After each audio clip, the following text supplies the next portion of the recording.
Ju njohim me përmbledhjen javore të lajmeve. Kjo është Radio 7. Bashkimi Evropian po punon për rregulla të reja për të kufizuar modelet e biznesit të mediave sociale dhe për të mbrojtur fëmijët dhe adoleshentët. Lajmi u bë i ditur nga presidentja e Komisionit Evropian Ursula von der Leyen. Me fjalën e saj në Kopenhagen, von der Leyen argumentoi se dëmet e shkaktuara fëmijëve dhe të rinjve nga ekspozimi ndaj mediave sociale nuk ishte aksidentale, por rezultat i modeleve të biznesit që e trajtojnë vëmendjen e fëmijëve si një mall. Ajo tha se Bashkimi Evropian po synon konkretisht platforma të tilla si TikTok, X dhe aplikacionet e saj Meta, Instagram dhe Facebook. Bashkimi Evropian po ndryshon rregullat për shoferët. Një paketë e re masash që do të sjellë një patentë digjitale drejtimi, një periudhë prove më të rreptë për shoferët e rinj, një sistem më të fortë për ndëshkimin e shkeleve të rënda dhe mundësinë e një ndalimi të vetëm drejtimit të vlefshëm në të gjithë vendet e Bashkimit Evropian. Një nga ndryshimet më të dukshme është patenta digjitale e drejtimit. Rregullat e reja parashikojnë gjithashtu një periudhë prove prej të paktën 2 vitesh për të gjithë shoferët e rinj. Gjatë kësaj periudhe do të zbatohen rregullat të rrepta për drejtimin e automjetit, në ndikimin e alkoolit, drejtimin e automjeteve të rrezikshme dhe shkelje të tjera që mund të rrezikojnë sigurinë. Rreth 77% e familjeve në Bashkimin Evropian janë pa fëmijë. Në vitin 2025, nga 203.1 milion familje në Bashkimin Evropian, vetëm 47.4 milion ose 23.4% kishin fëmijë, thuhet në raportin Eurostat. Në këtë raport thuhet se 14.7% ishin çifte me fëmijë, 5.6% ishin lloje të tjera familjesh me fëmijë dhe 3% ishin prindër të vetëm me fëmijë. Përqindjen më të lartë të familjeve me fëmijë kanë Slovakia me 35.4%, e ndjekur nga Irlanda dhe Çipër me 28.2%. Përqindjen më të ulët e kanë Finlanda me 18.2%, e ndjekur nga Lituania dhe Gjermania me 19.9%. Familjet me një fëmijë ishin veçanërisht të zakonshme në Portugali, Bullgari dhe Malë. Në 14 nga 27 vendet e Bashkimit Evropian, shumica e familjeve me fëmijë kishin 2 ose më shumë fëmijë. Kjo përqindje ishte më e lartë në Suedi, Hollandë dhe Irlandë. Aktualitet.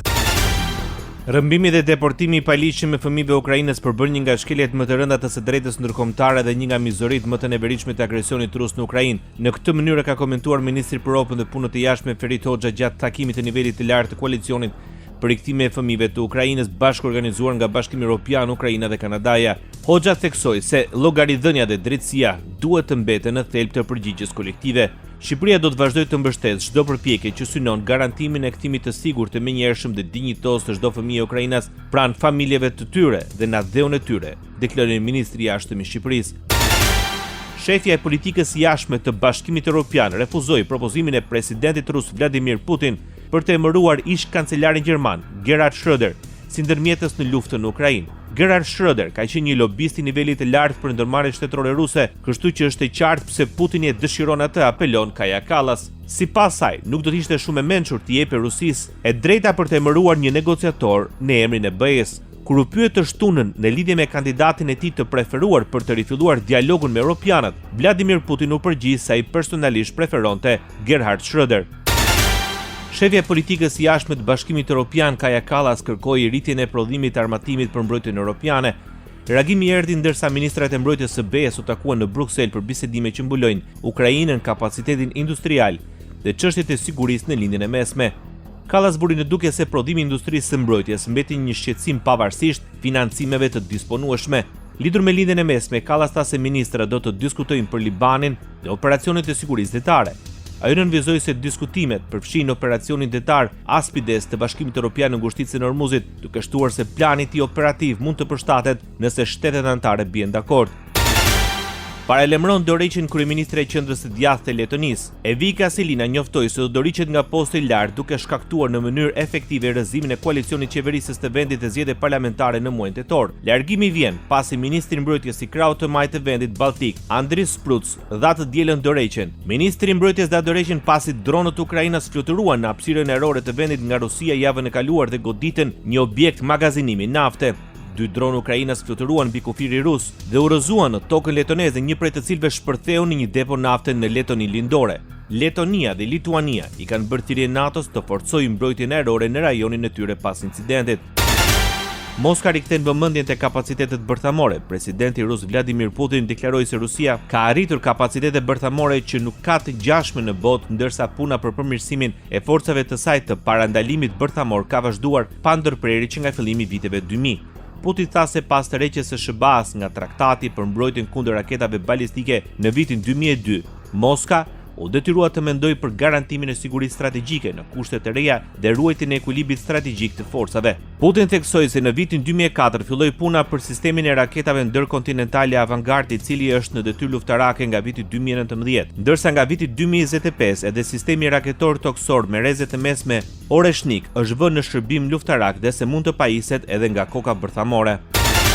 Ministri i Jashtëm rus Sergej Lavrov sulmon drejt për drejt Shtetet e Bashkuara të Amerikës. Sipas tij, objektivi i vërtet i SBA-s është të detyrojë kompanitë energjetike të Moskës si Lukoil dhe Rosneft të dalin nga tregjet ndërkombëtare. Zëdhënësi i Putin tha se as Rusia dhe as Ukraina nuk i besojnë më SBA-s si ndërmjetës për fundin e luftës. Dmitri Peskov thotë se fundi i luftës vjen vetëm nëse Ukraina të riqet nga Donbasi.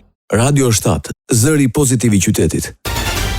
Shtetet e Bashkuara të Amerikës dhe Kina duhet të jenë partner dhe jo rival, i tha presidenti kinez Xi Jinping homologut të tij amerikan Donald Trump, ndërsa e priti në sallën e madhe të popullit.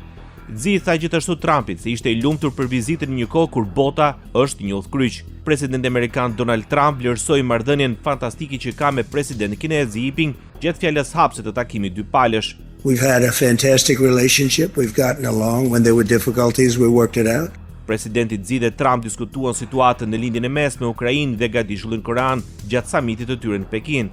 Sipas agjencisë shtetërore të lajmeve Xinhua, gjatë takimit të mbyllur për mediat, Xi ishte edhe më i drejtë për drejtë. Ai paralajmëroi Trump se çështja e Tajvanit, të cilën Kina e pretendon si pjesë e territorit të saj, është çështja më e rëndësishme në marrëdhëniet mes dy vendeve dhe mund t'i çojë ato drejt konfliktit. Sekretari amerikan i shtetit Marco Rubio deklaroi se Shtetet e Bashkuara të Amerikës po mbështeten te Kina për të ndihmuar në zgjidhjen e krizës në ngushticën e Hormuzit. Shpresojmë të bindin ata të luajnë një rol më aktiv për ta bërë Iranin të tërhiqet nga ajo që po bën aktualisht dhe që po përpiqet të bëjë në Xi, tha Rubio për Fox News. Shefi i diplomacisë amerikane tha se Kina ka disa arsye për të interesuar në zgjidhjen e situatës në ngushticën e Hormuzit, e cila aktualisht është kryesisht e pakalueshme, duke theksuar se dhëniet kineze janë bllokuar në Xi.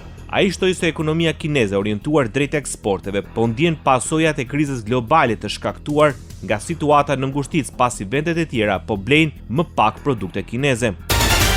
Presidenti amerikan Donald Trump kërkon nga ekipi i tij i sigurisë kombëtare strategjinë e ardhshme me Iranin, duke mos përjashtuar mundësinë e rifillimit të veprimeve ushtarake. Armëpushimin me Iranin Trump e cilësoi si shumë të brisht dhe me shumë pak mundësi për të mbijetuar. Zëdhënësi i Komisionit Parlamentar të Iranit për Sigurinë Kombëtare tha se një nga opsionet në dispozicion të Iranit në rastin një sulmi tjetër mund të jetë pasurimi i uraniumit deri në 90%. Një bombardues strategjik Lanceri i forcave ajrore amerikane ka kryer një flutërim operativ drejt lindjes së mesme. Sipas The Wall Street Journal, Emiratet e Bashkuara Arabe kanë kryer fshehurazi sulme ushtarake kundër Iranit, përfshir një sulm ajror në prill kundër një rafinerie në ishullin iranian Levan. Zyrtar vendor izraelit kritikojnë Bashkimin Evropian për qëndrime antisemite. Kreu i Këshillit Rajonal të Samarisë, Yossi Dagan, akuzoi Bashkimin Evropian se po mbështet terrorizmin. Kjo është pa dije dhe paragjykim anti-izraelit, nuk ka standard të dyfisht më të madh. Në autoritetin palestinez, terrori është rregull. Në Izrael dhe unë është përjashtim, deklaroi zyrtari izraelit. Shkak për të reagim u bën paralajmërime se Shtetet e Bashkimit Evropian do të miratojnë sanksionet e reja që synojnë kolonët në Jude dhe Samari. Dagan hodhi poshtë atë që e përshkroi një krahasim të shtrembëruar të bërë nga zyrtarë evropian dhe akuzoi udhëheqësit e Bashkimit Evropian për antisemitizëm dhe të rrënjosur në hipokrizi. Ndoqët për mbledhjen javore të lajmeve. Kjo është Radio 7, zëri pozitiv i qytetit.